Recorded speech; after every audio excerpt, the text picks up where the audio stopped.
Good day mga ka-farmers, this is your Millennial Farmer Boy, and for today's video, ipapakilala ko kayo sa aking bagong Brahman Bull.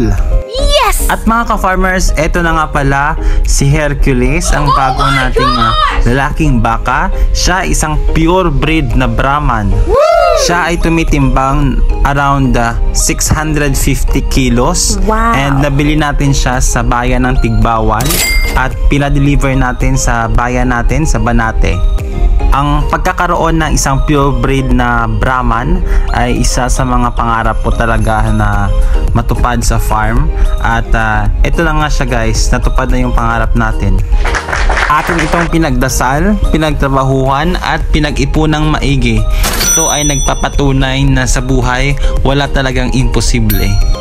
Isa din sa mga rason kung bakit ako bumili ng isang pure breed na Brahman ay nais kong improve ang quality, ang breed ng mga baka namin sa Banate.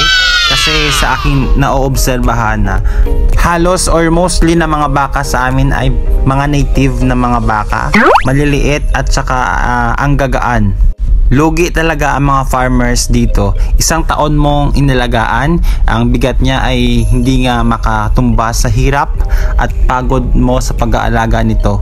Kaya sa pamamagitan ng pagpapakasa ng inyong mga native na baka sa isang pure breed na Brahman, kagaya ng aking Brahman na si Hercules, posibleng ma-improve yung laki, timbang, yung bigat at saka yung quality ng mailalabas na isang native na baka na supling. Yan ang tinatawag nating upgrading or ang pag-i-improve ng quality ng isang lahi ng baka. Kaya sa mga nais magpakasta or magpalahi ng kanilang mga baka, kami ay nasa Sitio Insayawan, Barangay de la Paz, Banati, Iloilo. Happy farming everyone, and thank you for watching!